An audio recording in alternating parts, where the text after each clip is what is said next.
Hey guys, I'm Justin Burkholz. Thank you so much for watching. Today's video is about chakras, what they are, and why it's useful to know a little bit about them. But before we get to the good stuff, if you're interested in mysticism, history of religion, spiritual practices, or science-based protocols for health and wellness, and want to support my effort to bring this content in an accessible format to a wide audience for free here on YouTube, please consider supporting me on Patreon or with a one-time donation, and make sure to hit subscribe below. Thank you for your support in making this possible. Links can be found below. Over the last 100 years, Western culture has imported and adapted quite a few concepts from Eastern philosophy, one of the most well-known of which being chakras. But like most concepts imported from the East, check out my post on yoga for another example, the chakras and their meaning and purpose have largely been misunderstood. So this video is an introduction to chakras for a Western audience because I believe that they compose an elegant map of human consciousness and development, and when understood correctly, can help us understand ourselves more deeply. Okay, so what are chakras? First of all, it is important to distinguish between our physical body and our energy body. These two overlap and interpenetrate each other, but it is important to know the difference because you will be very confused if you conflate the two, especially when it comes to chakras. Chakras are a map of specific points in our energy body, but many people misunderstand this and think they point to specific organs or parts of the physical body. For instance, the heart chakra does not refer to our physical heart, but to a point in the center of our energy body. If you were to correlate that to a point in our physical body, it would be in the center of the chest near the heart. But that location is supposed to be symbolic. The heart chakra symbolizes the threshold between our conscious and unconscious selves, with the three chakras below representing the unconscious and the three above representing the conscious. Now the chakras do correlate and correspond to actual organs in the body, so the heart chakra would refer to our physical heart in a way, but it's not exactly there. It's not supposed to be some part inside of our physical heart or anything like that. So the heart chakra does relate to our emotions, to love and compassion, not the business of pumping blood throughout the body. So in order to understand chakras, you have to learn to think in terms of symbolism. I also want to note that there are a vast number of different systems of chakras and traditions, all with different numbers of chakras. However, since this is an introduction and not an advanced course, I'm going to stick to the most common system, at least here in the West, of 7 chakras. Those 7 chakras are the Muladhara chakra, or root chakra, the Svadhisthana chakra, or sacral chakra, the Manipura chakra, or stomach chakra, the Anahata chakra, or heart chakra, the Vishuddha chakra, or throat chakra, the Ajna chakra, or third eye chakra, and the Sahasrara chakra, or crown chakra. Those 7 chakras are aligned along the center of the energy body and the physical body, from the root of the spine to the top of the head, and along the central energy channel of the body known as the Sushumna.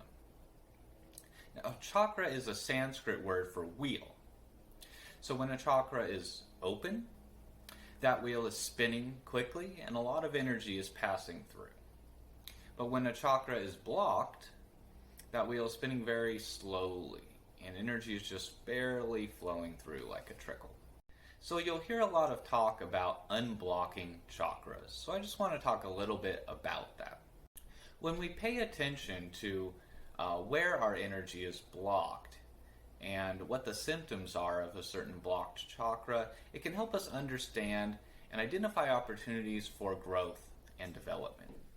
For instance, our throat chakra can become blocked by not expressing ourselves authentically. This can often manifest in physical tension and other issues in and around the throat, and this is extremely common today.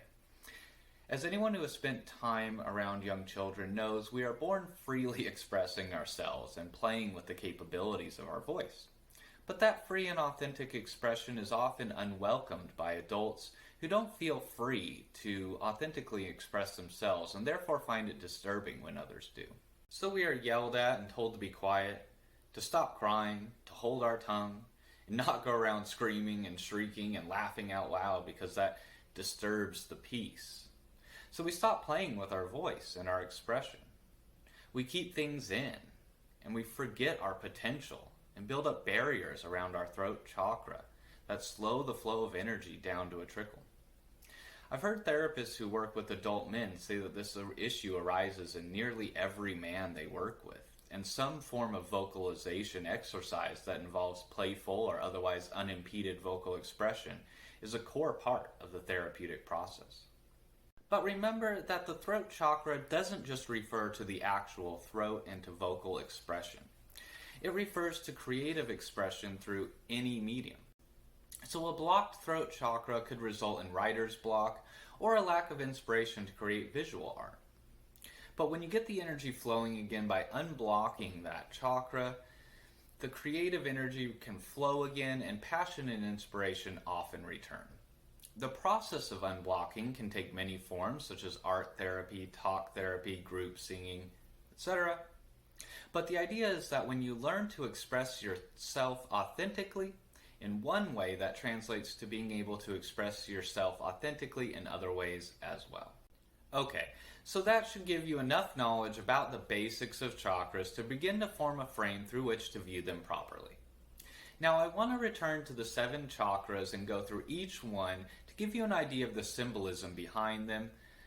And there are entire tables and lists of correspondences for each of the chakras, but I'm not going to get into all of that in this video for a number of reasons.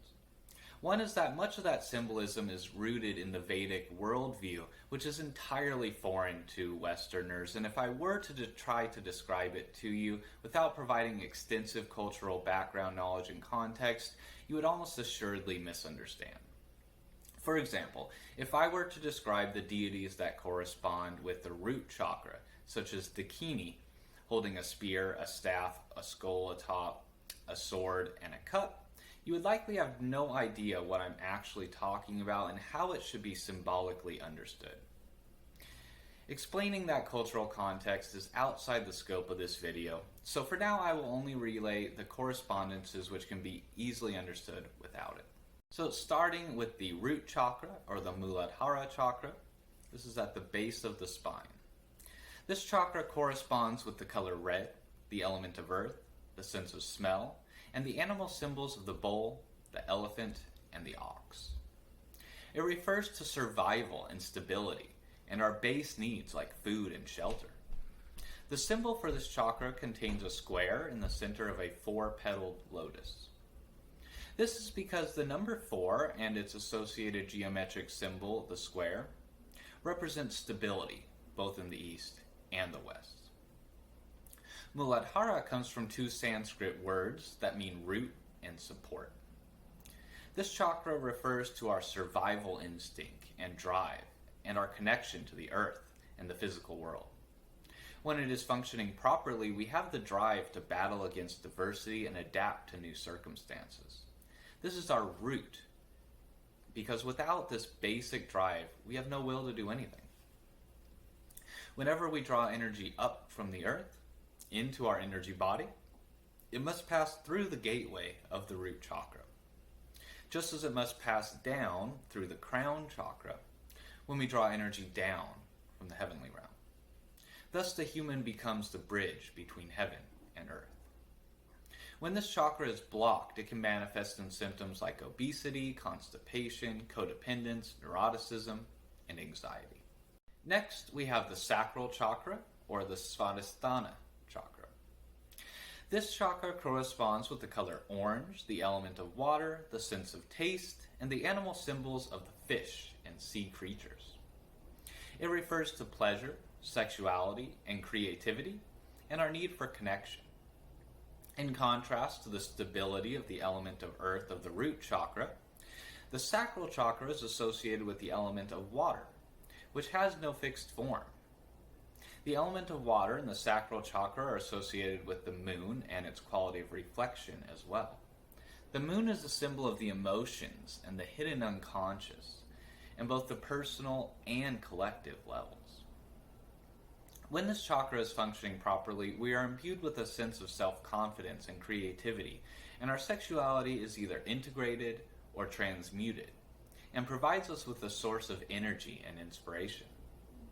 When this chakra is blocked, it can manifest in symptoms like sexual aggression, frustration, or addiction, an overemphasis on shallow sexual activity, and this often results in creative frustration as well and hinders our ability to connect with others.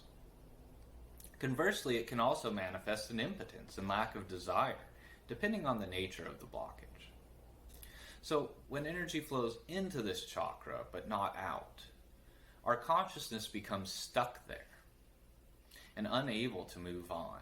But when our energy is blocked from even flowing into the chakra due to trauma or repression or something else, we suffer from a lack of inspiration, desire, and self-confidence. Third chakra is the Manipura chakra, or stomach chakra. This corresponds with the color yellow, the element of fire, the sense of sight, and the animal symbol of the ram. You may recognize that from the zodiacal sign of Aries, which is also fire, and the symbol of the ram. It refers to our will, ambition, and drive to be productive and active, and also to intense emotions, both joyful and angry. This chakra is often referred to as the solar plexus chakra, which I avoid because that tends to cause confusion. It does not refer to the physical location of the solar plexus. It's too high. It refers to a lower location in the physical body, and it also refers to the digestive system and our stomach. The stomach represents a great source of energy for productive action. Just as fire breaks down wood as it uses it for fuel, the acid in our stomach breaks down our food so that we can use it for fuel. And the stomach chakra is said to extract and store prana, which means energy or life force. When this chakra is functioning properly, our actions align with our word and our deepest feelings and our core values. And this gives us the drive and strength we need to act with conviction. When it is blocked, we see ourselves as victims of fate and circumstance, and we lack the willpower for self-determination. We are easily swayed by others and lack conviction. This can manifest in digestive system disorders as well, such as ulcers, the feeling of having a knot in your stomach, and also a lack of drive and an inability to healthily express our emotions, especially anger. These emotions then get bottled up and build up within this chakra, unable to be expressed and released. This blockage usually has to be cleared by a powerful emotional event or catharsis. And recent scientific research has shown that the vagus nerve, which connects our gut all the way to our brains, can reliably produce such catharsis when properly stimulated. Next is the heart chakra, or the anahata chakra. And this corresponds with the color green, the element of air, the sense of touch, and the animal symbols of the gazelle and the dove. It refers to love and compassion, balance and calmness, and marks the point of transition from the lower self to the higher self. It does not refer to romance or personal love, but to universal compassion and unconditional love. It is through this chakra that divine love flows through us and out into the world. A good example of someone with an open heart chakra is Mother Teresa, who said, "Let him empty and transform you, and afterwards fill the chalice of your hearts to the brim, that you may in turn give of your abundance." And another is Jesus Christ himself, who has become equated with living with an open heart chakra. Think of his powerful words on the cross. In the midst of agony, he said, "Father, forgive them, for they know not what they do." That is universal compassion and unconditional love. The key to keeping this chakra functioning properly is vulnerability and openness to both the ups and the downs of life. When the heart chakra is open, we feel love deeply. And along with that can come deep feelings of grief, because grief is just love without someone to direct it towards. Anahata means unhurt or unstruck, and refers to the ability to integrate and transcend polar opposites and to meet all the different experiences of life with openness. The opening of the heart chakra is associated with spiritual awakenings and mystical experiences. And this is where our uniqueness as human beings really begins. But this opening can be a long and difficult process. The world can be harsh and traumatic, and we often build up many barriers around our heart to protect ourselves. Or we don't believe ourselves worthy of love, and we don't allow it to flow through us. When this chakra is blocked, it can result in an inability to feel or express love and compassion, and circulatory system disorders such as heart disease and lung disease. Next is the throat chakra, or the Vishuddha chakra, and this corresponds with a color bright blue, the element of spirit or ether, the sense of hearing, and the animal symbol of the elephant. It refers to communication and creativity and self-expression. Vishuddha means pure or to purify, and this chakra is associated with purification. And this is a reminder to be truthful in the way we communicate and express ourselves, and that being truthful purifies us. It is said that speech has the ability to create, and the universe itself came into being by way of divine speech. We see this in creation stories, both religious and fictional. In the Bible, we have, in the beginning was the Word was with God, and the Word was God. Similarly, in the Vedas, we have, in the beginning was Brahman, with whom was the Word, and the Word is Brahman. There's also the example from Tolkien's Silmarillion, where Iluvatar and the Ainur sing the created universe into being. Again and again we see this pattern that divine thought becomes divine speech, which becomes reality. The sense of hearing which this chakra refers to is not just physical hearing, but spiritual discernment and the ability to be still and hear the subtle whisper of the divine, which we can only hear when we develop our inner spiritual sense of hearing. There's a link between this inner hearing and creativity. Artists often say that their art flowed through them, that it was channeled or received from some sort of divine inspiration. Musicians hear music in their mind, and writers have inner dictation and dialogues going on. And when this chakra is functioning properly, we can discriminate between things like groupthink and the lies of the ego, and that subtle, quiet voice of the divine. We can express ourselves authentically, and we can create harmony with our speech. When blocked, it results in an inability to express ourselves authentically, which often results in existential crisis. It can also manifest in physical symptoms like an inability to sing, tension around the throat, and hoarseness of the voice. When the heart chakra is blocked, the throat chakra will almost always be blocked as well. We cannot express ourselves authentically unless we can be vulnerable. Next, we have the third eye chakra, or the Ajna chakra, and this corresponds to the color indigo or a deep dark blue, but has no associated element, sense, or animal symbols. That's because we've now moved into the realm of the abstract. The top two chakras are a lot harder to comprehend and explain because they're kind of outside of our normal everyday experience and states of consciousness. It refers to direct perception, intuition, visualization, and imagination. Ajna means to know, to perceive, and to command. And the Ajna chakra can be thought of as the command center of the whole being. Direct perception is gnosis, or intuitive perception, or anthro-ontological perception, and it is a way to see more clearly than we can see with our physical eyes, which easily fall prey to illusion and deception. Someone with a functioning third eye chakra can see through attempts at deception and the illusion of separation. They see themselves as part of a great web of life that incorporates the entire cosmos, and they see their lower and higher selves as parts of one unified whole. This is in contrast to the heart chakra level of consciousness, which sees the higher self as externalized and outside.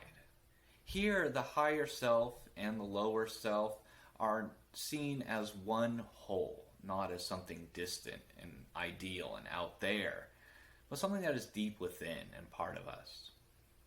When Jesus says, "I and the Father are one," this is an expression of third eye level consciousness. When this chakra is blocked, we experience an inability to visualize, a lack of imagination, and a disconnection from our intuition. We can easily be manipulated and deceived, and it can be unblocked by practicing visualization and cultivating intuition through practices such as divination. And lastly, we have the crown chakra, or the Sahasrara chakra, which is going to be on the top of the head, or just right above the top of our head. This chakra corresponds to the color violet, and has no associated element, sense, or animal symbol again. This chakra is said to be on top of the crown and head and opens upwards towards the divine at the top of the Sushumna energy channel, which is open on both ends of our energy body. This is the point where divine energy enters our energy body and physical body through the opening at the top of that Sushumna. It refers to a state of consciousness of pure unification. Sahasrara means thousandfold, and the symbol of this chakra is a 1,000-petaled lotus flower on top of the head, symbolizing divine energy raining down from above.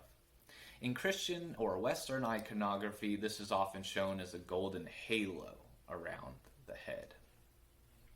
When consciousness reaches this point, we experience samadhi, or a dissolution of subject and object.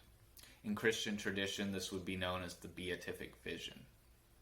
This is a state of consciousness which cannot be maintained indefinitely. We can't operate in the physical world in a unified state of consciousness because we can't even perceive ourselves, the world, or the boundary between the two.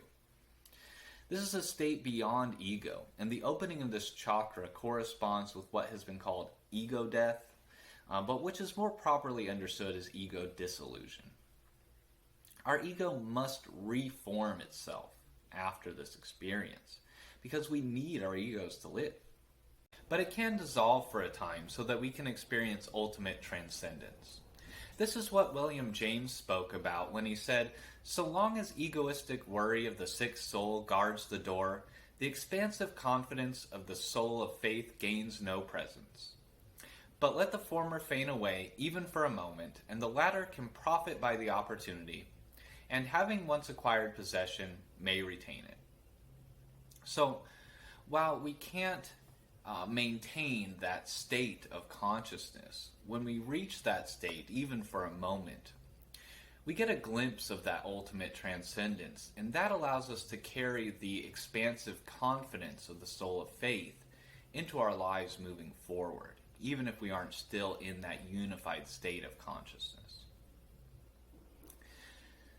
Ramakrishna, the great Hindu saint, also spoke about this when he said, "A man cannot live on the roof a long time. He comes down again." Those who realize Brahman and Samadhi come down also and find that it is Brahman that has become the universe and its living beings. The ego does not vanish altogether. The man coming down from Samadhi perceives that it is Brahman that has become the ego, the universe, and all living beings. Alright, well that's it for this video, but I'm sure I will revisit this topic in future videos because there is definitely a lot more to unpack here. But thank you for watching, and once again, thank you for visiting my channel and supporting my work. If you liked the video, please hit the like button, hit subscribe, and the little notification bell so you don't miss any of the other upcoming content. If you would like to support me on Patreon or with a one-time donation, those links can be found below as well. Thanks again for watching, and see you again soon.